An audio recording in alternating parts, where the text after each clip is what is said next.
Week 4 in the WWL, and it got going with the Quackers versus the Workhorses. Regis Pollard in the first, hitting a 3-run shot, would give the Quackers their first runs, and later in the inning, he'd hit another as the Quackers scored 9 in the inning. For the Workhorses, they were struggling with the whole thing called hitting, and Mike Anderson, he'd put the whiff in Wiffleball with the strikeout right there.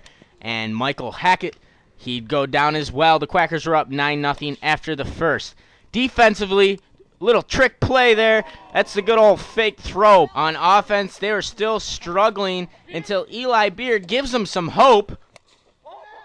But Kevin Keenan makes the one-handed over-the-shoulder catch. But finally, Sean Anker, Kevin Keenan giving a huge effort. Can't make the play, though, and the Workhorses would get their first hit.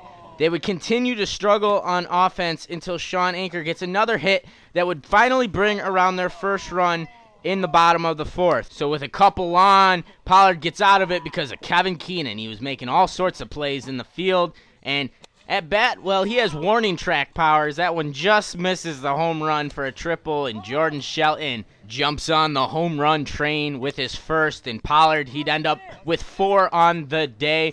And Shelton and the Quackers, just too much for the Workhorses in Game 1 as they win 20-2. Game 2, Kevin Keenan on the hill for the Quackers, getting his first start, and he was letting up some hits early on. There's Mike Hackett, then Sean Anker. Later in the inning, a slow roller, Sean Anker going to third, tries to get away with a shove.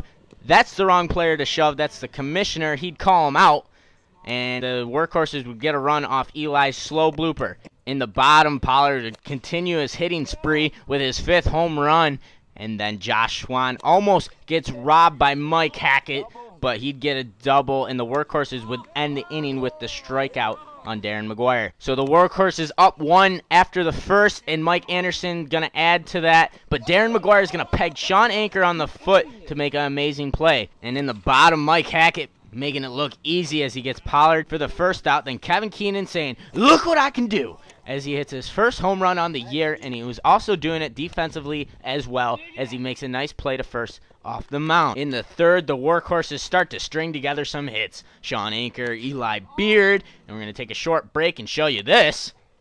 Kevin Hammond making a nice play over there as the third base coach. The Workhorses would end up getting 4 in the inning. The Quackers trying to get something going, but Mike Hackett jumping around out there making plays, but he's not going to get to that one. Kevin Keenan with his 2nd home run on the day, and then Michael Hackett again. Are you kidding me?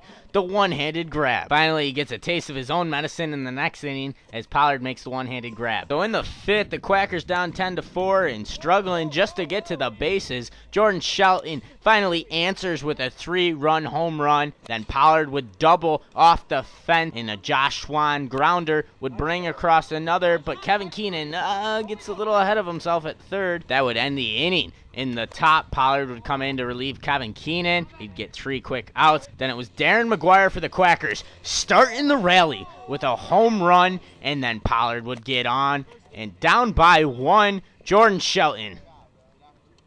Get off my field!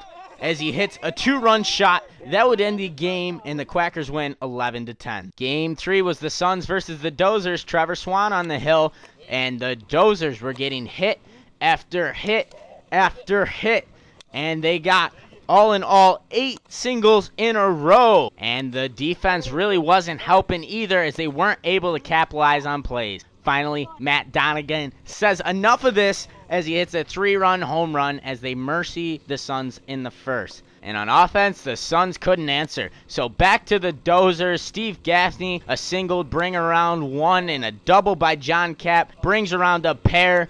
And finally, Alex Coleman, a nice one-handed snag there. But the Suns still struggled on offense, and even when they hit it, the Dozers were there to make the play.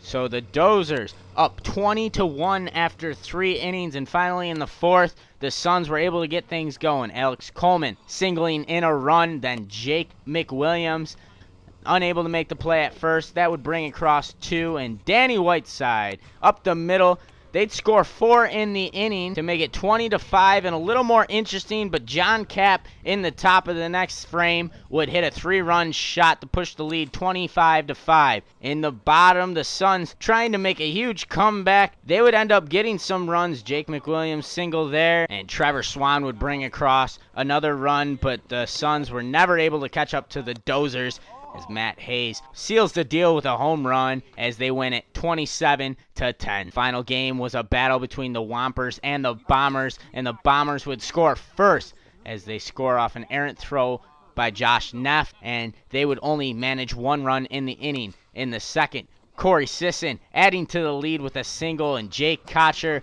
would go up the middle to bring around another run. And finally, Joe Capitelli would settle in as he gets Chris Peterson to go down on strikes.